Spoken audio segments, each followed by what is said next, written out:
Radhe Govind Govind Radhe Radhe Radhe Govind Govind Radhe Radhe Radhe Govind Govind Radhe Radhe Radhe Govind Govind Radhe Radhe Govind Govind Radhe Radhe Radhe Govind Govind Radhe Radhe Govind Govind Radhe Radhe Radhe Govind Govind Radhe Radhe Radhe Govind Govind Radhe Radhe Radhe Govind Govind Radhe Radhe Radhe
Radhe Radhe Govind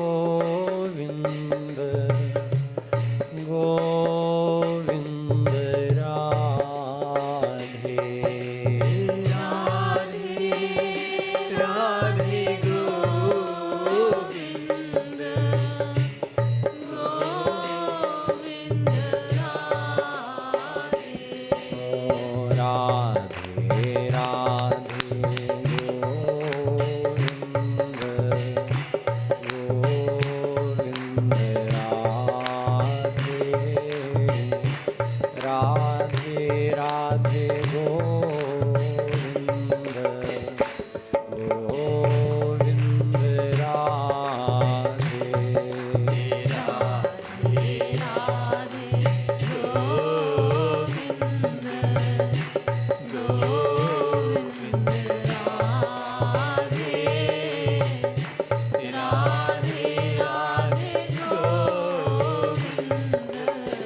Radhe Radhe Govind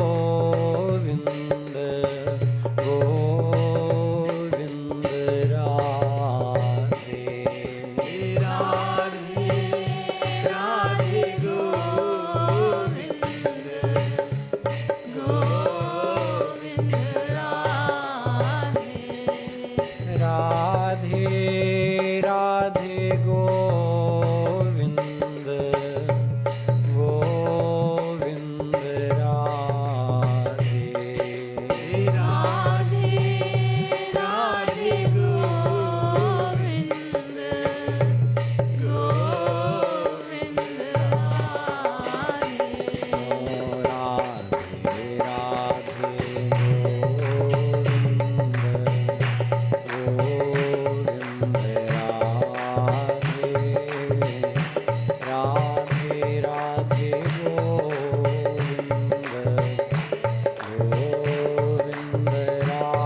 बेली सरकार की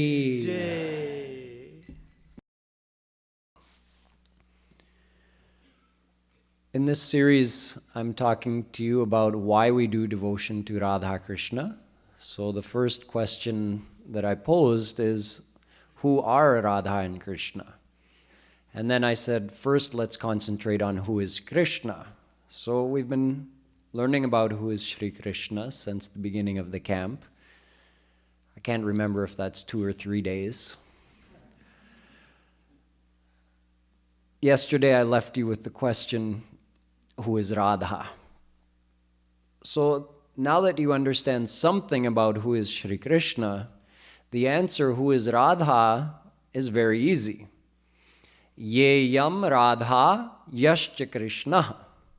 Radhika Tapaniya Upanishad says, whatever is Radha, the same as Krishna. Whatever is Krishna, the same as Radha. They're not even two personalities. They're one and the same. So, Radha is not someone other than Shri Krishna. In fact, she herself says, Mamaiva paurusham rupam gopika janamohanam Brahmavaivarta Puran. My male form is Krishna. Radha is saying, my paurusham rupam, my male form is gopika janamohanam, the one who entices the hearts of all the gopis. That's me, but in my male form, as Shri Krishna. Shri Krishna says to Radha ji, Yatha kshire cha dhavalyam Brahmavaivarta Puran. O Radha, you and I are like milk and Shvetima. What is Shvetima? Whiteness. So, two words for the same thing. You can say, someone could argue philosophically that the whiteness is one thing and the milk is another thing, but could any philosopher separate the whiteness from the milk? No. They're one and the same, but called by two names. Similarly, Radha and Krishna are one and the same, but we refer to them with two names.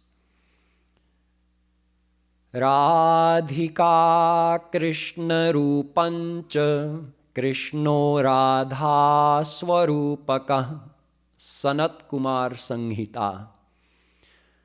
Radha's other form is Shri Krishna. Shri Krishna's other form is Radha. Why do they exist in two forms? The Upanishad, Radhika Tapani Upanishad says, Yeyam Radha Yascha Krishno Rasabdhir Dehe Naika Kridanartham Dvidha Bhut. The Vedas, Taittiriya Upanishad says Raso Vai Saha. Brahm, God, is Ras. Ras means bliss, divine bliss. Or, in fact, the essence of that bliss. That's Ras. So Shri Krishna is Ras.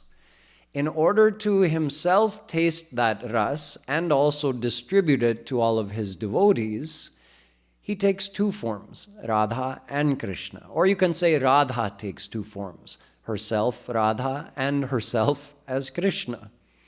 Kridanartham, in order to do krida. Krida means play, leelas we call them. Dvidha bhut, bhut means become. They become two, even though they're actually one. Chaitanya Mahaprabhu ji says, Radha Krishna ek atma dui dehadhari. Radha and Krishna have one soul, one mind, one personality, but have appeared in two forms. Why? Anyonya vilase rasa aswadan kari. Shri Krishna wants to experience his own ras from the perspective of Radharani. And Radharani wants to experience her own ras from the perspective of Shri Krishna. So rasa aswadan, in order to drink the ras, Radha becomes Krishna, so she can drink Gaur ras. Gaur means Radha, fair complexioned. And Krishna becomes Radha, so he can drink Sham ras. Sham means dark complexioned. So when did they become two? They never became two. They always are in two forms, but eternally one. Why do we worship Radha and Krishna? I've been giving you some of the technical understanding along the way, a little bit each day. We can review some of that now and understand why do devotion to Radha Krishna. Radha is Krishna, Krishna is Radha. Both are one and the same, but appearing eternally in two forms. Why do devotion to them when there are so many other forms of God?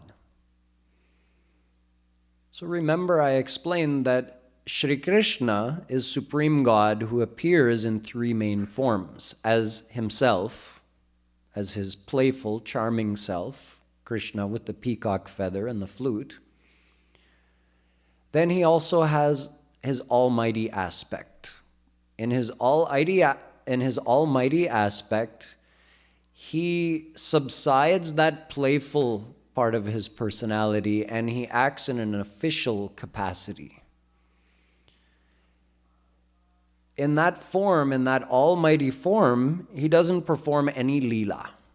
He only does his required duties as Supreme Almighty God. So that's his form as Mahavishnu. He also has a formless aspect, Nirakar Brahm.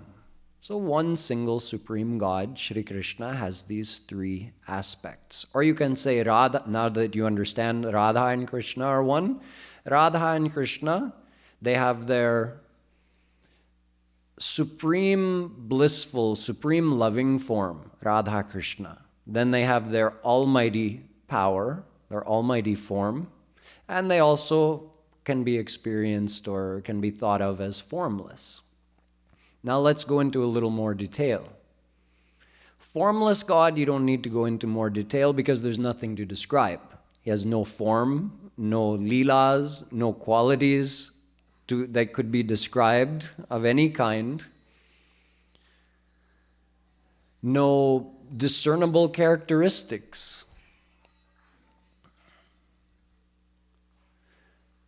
So no name, no form. Maybe everyone can just take a second and make sure that your phones are off.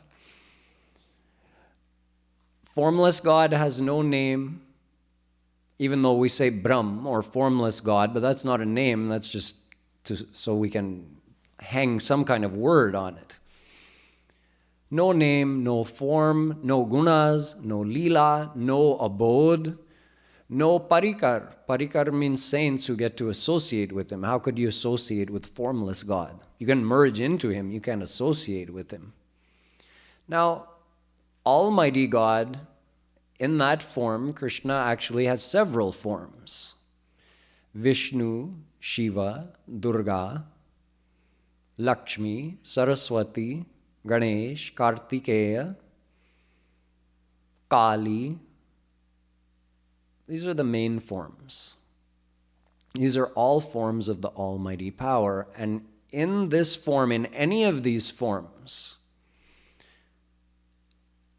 there is name, there is form, there is gunas, virtues. God is beautiful in that almighty form. He is gracious. He is caring. He cares for his devotees. He's all-powerful. He looks after this entire universe. So he has characteristics, gunas. But he doesn't have leelas, again, and he doesn't have parikar. He has residence in his divine abode, but they don't get to interact with him on a personal level. They get to view him or have his darshan, and through that they do experience unlimited bliss, but they don't get any personal interaction. There in his divine abode, Vaikunt. So the first one is called Brahmadrav. That's where Jnani saints, they go if they get liberation. They merge into Krishna's formless aspect. We say they enter into Brahmadrav. The second one is Vaikunt abode. If you think of Krishna just as Supreme Almighty God, you can attain him in any of those forms. Or you can say you can attain Radha in any of those forms. Sansha Kamala Shailaputri Tam Radhikam Shaktidhatrim Namamah. Radhika Tapani Upanishad says that Kamala, Lakshmi, and Shailaputri, Durga, they are her Ansha. Just like I told you that Vishnu is Ansh of Shri Krishna, he's his Swanch. In the same way, all the female forms of divine goddess are ansha of Radharani. Devi Bhagavat Puran says that all the male forms of God emerge from Krishna's body and are part of his personality. And all of the female forms of God emerge from Radha's body and are part of her personality. But all of these almighty forms, although they're the form of unlimited bliss, there's something more which is revealed beyond that. So what's beyond that? There's a little bit of subtlety to it. Because beyond that, let's say you go right to the supreme manifestation of the divine bliss, which would be Radha Krishna in divine Golok and Vrindavan. Between Vaikuntha abode, the abode of Almighty God, and this supreme Vrindavan abode, there are some intermediate abodes. Because in Vaikuntha, Shri Krishna is only showing almightiness and no madhurya. Madhurya means sweetness, playfulness. That aspect of his personality is completely hidden. He's only serious. So in Vaikuntha, it's pure almightiness, and in Vrindavan, it's pure madhurya, no almightiness, not even a trace of it. But in between, there's some different gradations. So the first abode beyond Vaikuntha is Saket Lok of Bhagwan Ram. There, the same Shri Krishna is still quite formal, but he does leelas. He's starting to reveal that more approachable side of his personality. In Saket Lok, you can go there and you can take part in Bhagwan Ram's leelas, but he's still Maryada Purushottam Brahm. In the next abode, Dwarika abode, Shri Krishna is much less formal, but there's still a predominance of almightiness, and the madhurya is less, but more than in Saket Lok. The next abode beyond that is Mathura abode. There, Shri Krishna is much more approachable, much more, or you can say much less formal. The distance you would experience in relating to him there in Mathura abode would be much less than in Dwarika abode. But still, there's quite a bit of formality. But if you go then beyond that to Golok abode, all the formality is removed. Krishna's almightiness is completely hidden because now he's revealed that supreme power of bhakti in its fullness that I was explaining in the last couple of speeches. The essence of Ahladini Shakti, that prema bhakti. He reveals that in its fullness in Golok. And in Vrindavan, you can say it's like the capital of Golok. It's one step beyond Golok. But in both of those abodes, Krishna is revealing pure madhurya with no aishwarya at all. What does that mean for us? It means we have a choice.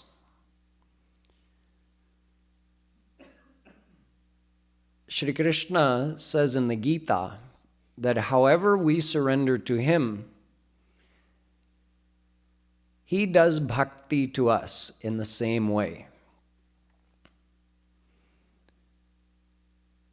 It means we have the choice. If we surrender to him as God Shiva, he'll come to us as God Shiva. That means we get that type of experience that you would get in Vaikuntha abode, which is called Shant Ras or Shant Bhav, like looking to the king. Admire him and experience unlimited bliss, but no leelas, no personal interaction. Let's say you surrender to Krishna as Vishnu. Same thing, enter Vaikuntha abode and experience something similar. Same thing with Durga, same thing with any of the almighty forms of God. You want something beyond that, you could surrender to him as Ram. He'll come to you as Ram, Sita Ram. Then you can have something more because you can take part in his leelas. Then those leelas become even more personal in Dwarika, even closer in Mathura, and then in Braj Leelas, in the Leelas of Golok and Vrindavan, there's total freedom to just play with Krishna and be with Krishna and enjoy that divine ras. So the choice is ours. There's no right choice or wrong choice. Any way you do devotion, you do have to choose a form. You have to choose that, in what form do I wish to meet Shri Krishna? Oh, I want to see him as God Shiva. Okay, so worship him as God Shiva. He'll come to you in that form and you can go to his divine abode and stay with him forever. But you only attain God in one form. So make your choice based on what type of interaction you want to have with him in the divine world. How do you want to be with him? If you think, I want to be with Krishna, with Radha Krishna, in the way where I'd get the maximum proximity to them, have no formality, be able to play with them, talk with them, be with them any way I want, then you've only got one option. That's Radha Krishna of Golok and Vrindavan. Any other form of Radha Krishna, there's some restriction in the flow of that prem. Restriction meaning that he's not allowing it to fully manifest, and thus there's some almightiness manifesting in his personality. And you see that in the Leelas in Saket Abod, or the Leelas that Ram did on the earth planet. He was quite formal. He acted very seriously. When Shri Krishna was in Dwarika, he was serious, but not as serious as Ram. When he was in Mathura, he was even less serious than that. But when he was in Braj, how was he?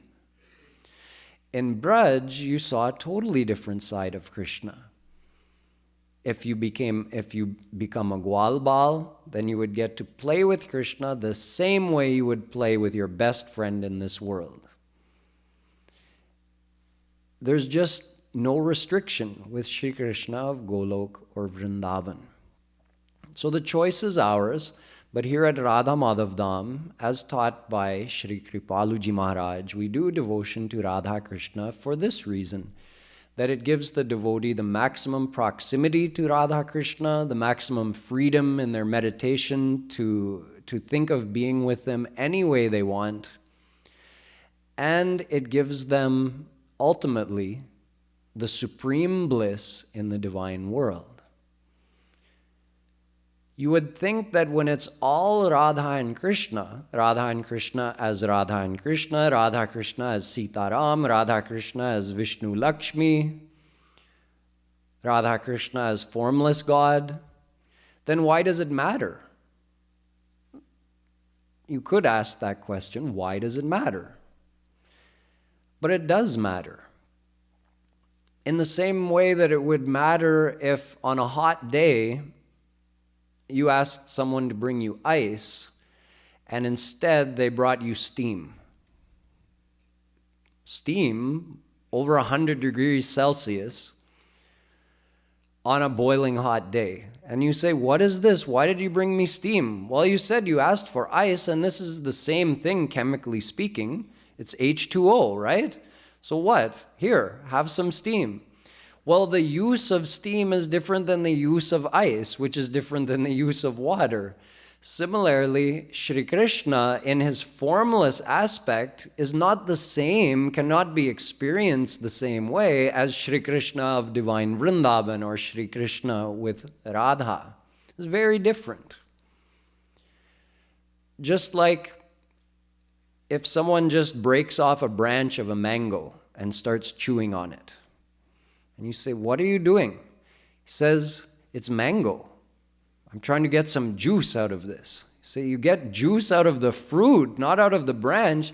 So if you analyze the DNA of this branch is exactly the same as the DNA in the fruit. Why should it matter if I eat the fruit or I eat the branch? Okay, you have the branch, I'll have the fruit.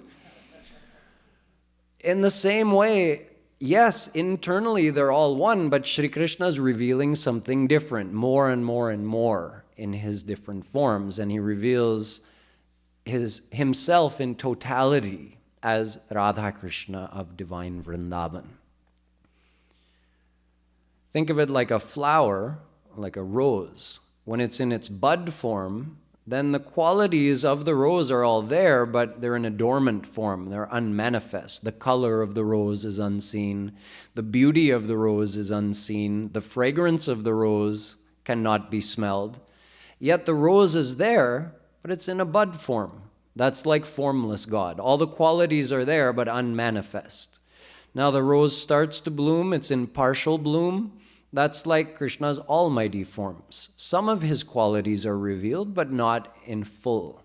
And when that rose blooms in its fullness, then whatever are the qualities in that rose, they're all on maximum display. The fragrance, the beauty, the color, everything. So Radha Krishna are the full bloom form of themselves, simply put. So that's why we worship Radha Krishna. Saints who have attained Radha Krishna have attained the bliss of the divine world in its sweetest form or in its richest form. It becomes more and more and more enriched as Shri Krishna reveals more and more of that prema shakti or that power of bhakti. But always keep in mind that Radha and Krishna are one and the same. You understand now that Radha Krishna are not different from other forms of God, but in those other forms, they're not revealing that supreme bliss of Vrindavan abode. There's one Leela described by Sri Kripaluji Maharaj in his Prem Ras Madira book, where he tells 1008, he made 1008 different Leela Pad. So one of those is describing something that happened between Radha and Krishna, which both shows their oneness and shows the amazing leelas that happen that are only revealed by Radha Krishna, and you could never hear of such a thing or imagine such a thing being revealed by any other form of God. One day, Radha and Krishna were sitting in a kunj. Kunj means a beautiful, secluded, natural place. Normally, the whole main part of the kunj is because there's a big, huge tree. Like you see some of the trees here in Radha Madhav Dham, some of those big oak trees, they create like a really nice canopy kind of shelter. So you need that to start your kunj, if you're going to build a kunj. You start with a nice big tree, creating a nice canopy and a nice open area underneath. Then all around you would want to have flowering bushes, creating like the boundary of the kunj in some kind of circular area. Nice, fragrant, flowering bushes. Then you would have little flowering plants all around as well, and nice soft grass to form the bottom of the kunj to walk on. But even that grass should have different color flowers. And then add to that big tree should have some creepers going up, climbing all the way up and also hanging down. And they're flowering creepers, so it means even the trunk of the tree is covered in flowers, and then there's flowers hanging down from the tree as well. Now you have a nice kunj. Then you can add in a nice fragrant breeze, gentle breeze blowing that picks up the scent of those flowers, and maybe Yamuna River flowing nearby. So in some kind of setting like this, Radha and Krishna were sitting, and the gopis were all on the outside of the kunj. There's different kinds of leelas, even in the divine Golok and Vrindavan. Sometimes it's called a kunj leela. That's where there's Radha, Krishna, and all the gopis. Then you can have Nikunj Leela, where it's Radha Krishna and only the 8 personal aids of Radharani, called the Mahasakhis. Then you have Nibhrit Nikunj Leelas, where the gopis stay outside the kunj and only Radha Krishna are there. So they were there, Radha and Krishna, in that kunj. They were sitting together on a seat that the gopis had prepared ahead of time. And they were just enjoying each other's company. Or you could say Krishna was enjoying his own company in the form of Radha, and Radha was enjoying her own company in the form of Krishna. And since they're both one, they don't even always need to talk to communicate. So sometimes they're just looking at each other, and just a look, you know how when you know someone really well, just a look is enough to make them laugh. They understand what you're saying. So sometimes they're just doing that with look or a movement of an eyebrow.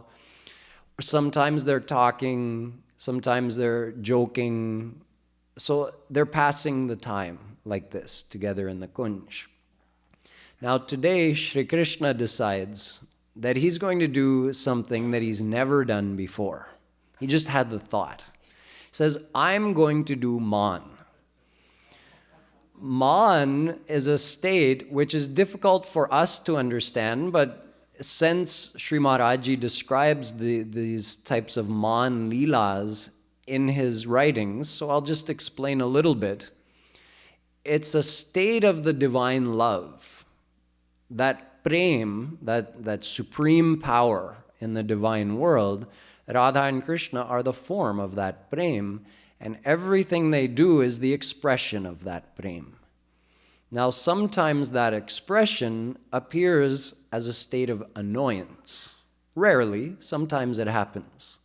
It's not annoyance like we have in this world, which happens because of material desires and disappointment and anger and that kind of thing. In the divine world, there's no such a thing, yet in the leelas, sometimes there's divine annoyance, divine jealousy, divine anger. But it's all just like if you have sugar cookies. Today, in the prasad making class, they made sugar cookies. So they were round. If they had made some square cookies, they would have tasted the same, right?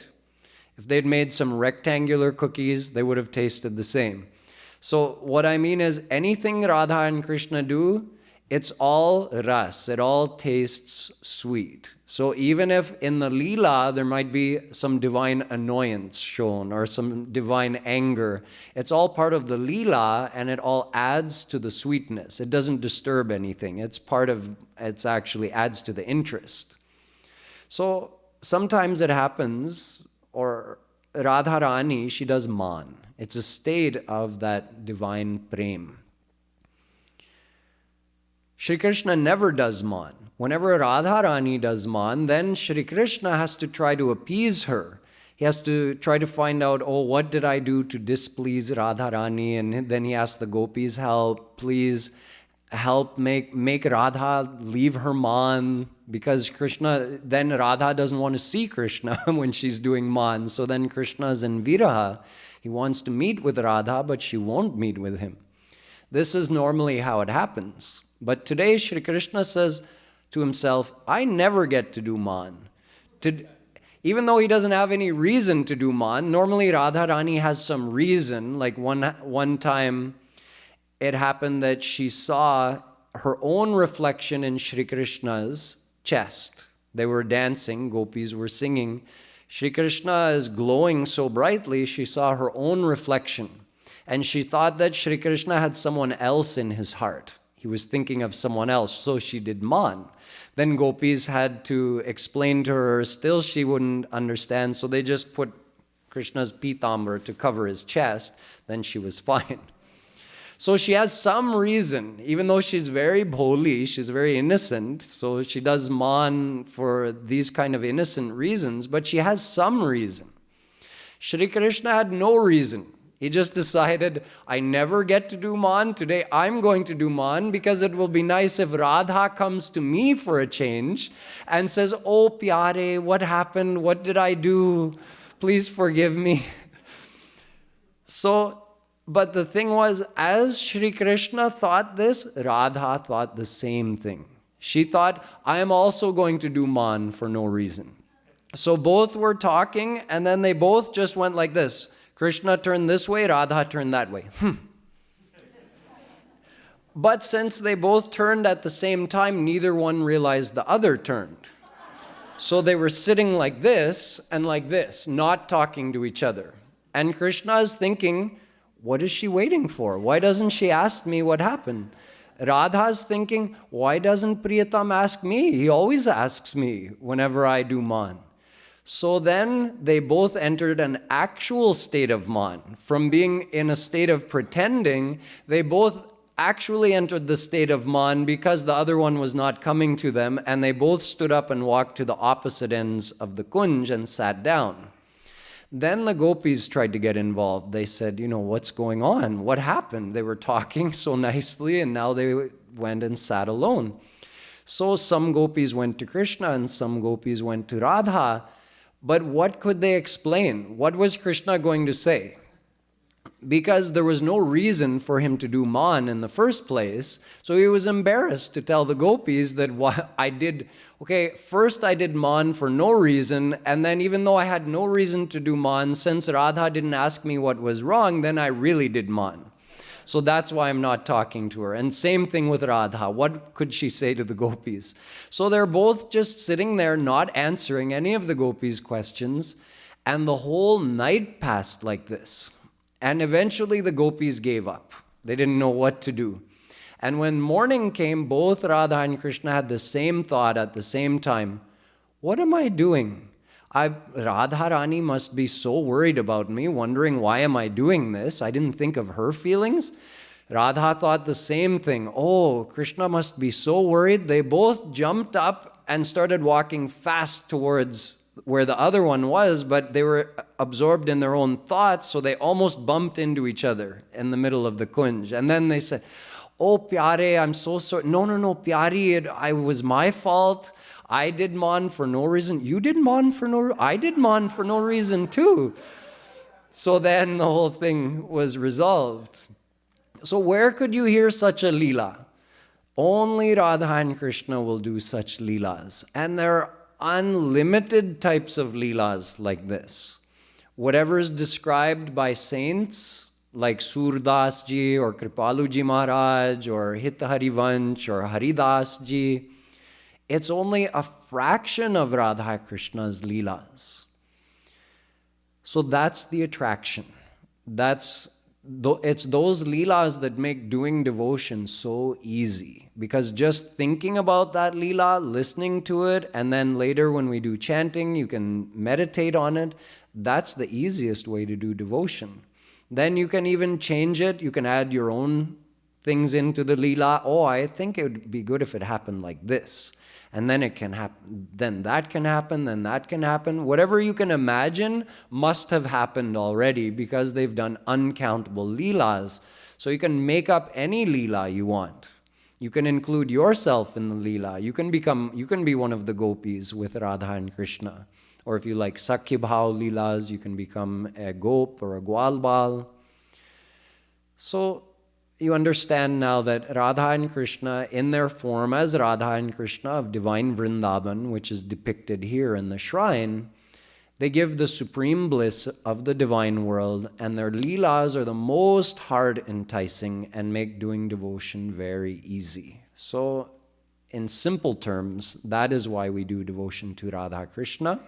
Although we give full respect to all of their other forms, but if we want to attain the supreme bliss in the divine world, then we have to do devotion to Radha and Krishna.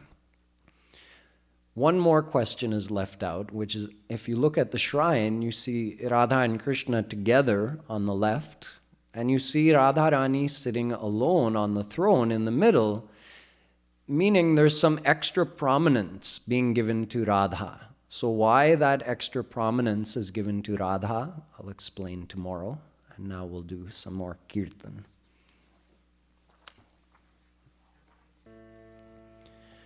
Bhaj man Radha Radha Ras prema sudha Radha Braj ras varidhi Radha सोई मम स्वामिनी राधा भज मन राधा राधा रस प्रेम सुधा राधा ब्रज रस वारिधि राधा सोई मम स्वामिनी राधा भज मन राधा राधा रस प्रेम सुधा राधा ब्रज रस वारिधि राधा सोई मम स्वामिनी राधा भज मन राधा राधा रस प्रेम सुधा राधा ब्रज रस वारिधि राधा सोई मम स्वामिनी राधा भज सुर नर मुनि राधा भज विधि हरि हर राधा भज सुर नर मुनि राधा भज विधि हरि हर राधा भज सुर नर मुनि राधा भज विधि हरि हर राधा भज सुर नर मुनि राधा भज विधि हरि हर राधा भज ब्रह्म श्याम राधा सोई मम स्वामिनी राधा भज ब्रह्म श्याम राधा सोई मम स्वामिनी राधा भज ब्रह्म श्याम राधा सोई मम स्वामिनी राधा भज ब्रह्म श्याम राधा सोई मम स्वामिनी राधा है महाभाव राधा लादिनी शक्ति राधा महाभाव राधा लादिनी शक्ति राधा है महाभाव राधा लादिनी शक्ति राधा महाभाव राधा लादिनी शक्ति राधा है ब्रह्म रूप राधा सोई मम स्वामिनी राधा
रसिकन धन राधा है जीवन धन राधा रसिकन धन राधा है जीवन धन राधा है रसिकन धन राधा है जीवन धन राधा है रसिकन धन राधा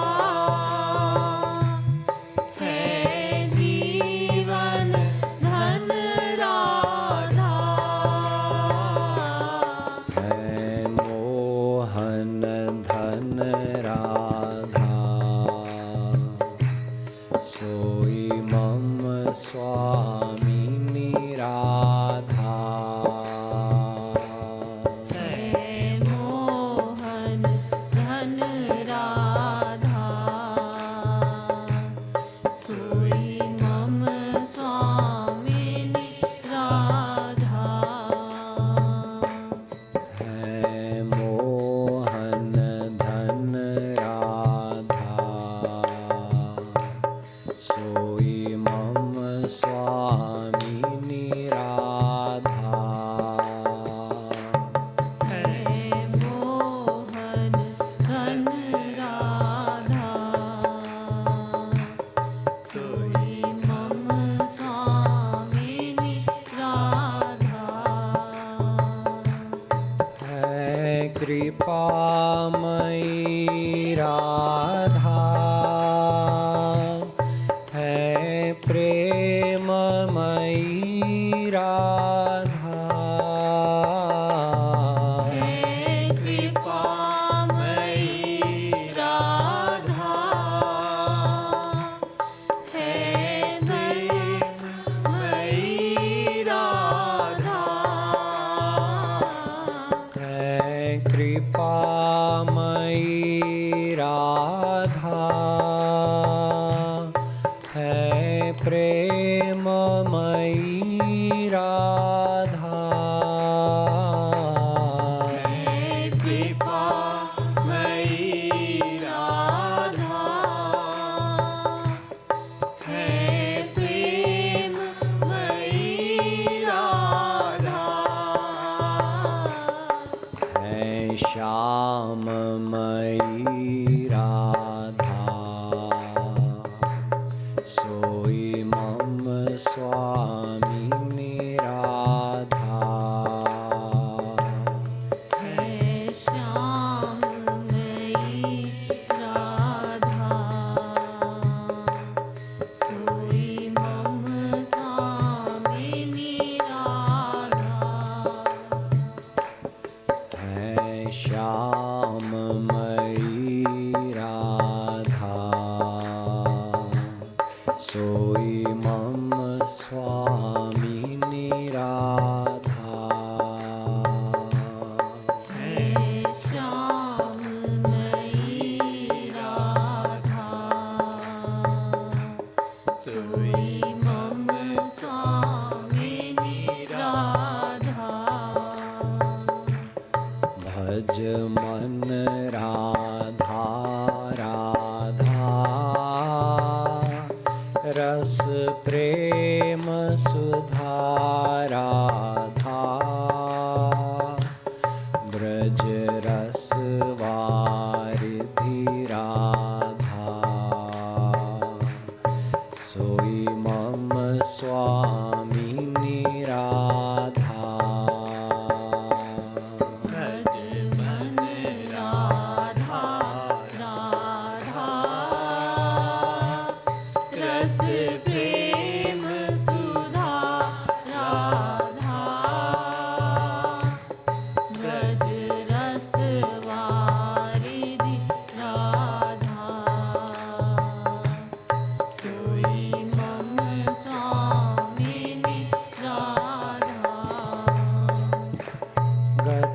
गज गामिनी राधा छवि अभिरामिनी राधा गति गज गामिनी राधा छवि अभिरामिनी राधा गति गज गामिनी राधा छवि अभिरामिनी राधा गति गज गामिनी राधा छवि अभिरामिनी राधा अनुदुति दामिनी राधा सोई मम स्वामिनी राधा अनुदुति दामिनी राधा सोई मम स्वामिनी राधा गाय गुण गण राधा ध्याय नित छवि राधा गाइए गुण गण राधा गाइए नित छवि राधा ध्याय नित छवि राधा गाइए नित छवि राधा सुमिरिय लीला राधा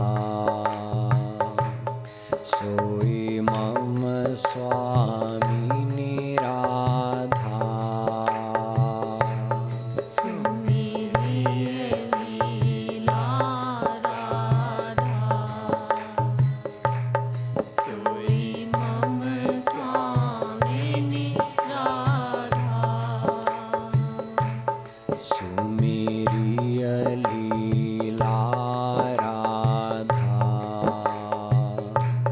सोई मम स्वामिनी राधा सुमिरिय लीला राधा सोई मम स्वामिनी राधा पिय चापत पग राधा पिय रिझवत नित राधा प्रिय चापत पग राधा प्रिय रिझवत नित राधा प्रिय चापत पग राधा प्रिय रिझवत नित राधा प्रिय चापत पग राधा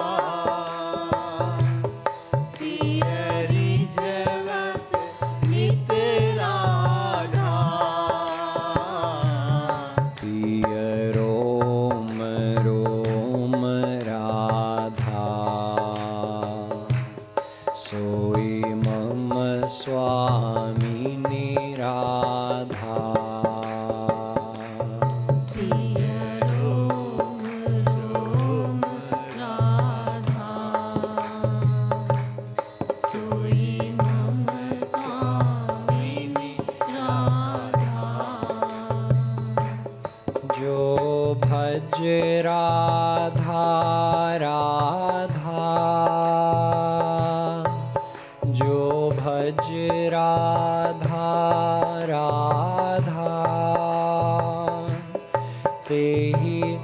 अपनावती राधा भज राधा राधा तेहि अपनावती राधा जो भज राधा राधा तेहि अपनावती राधा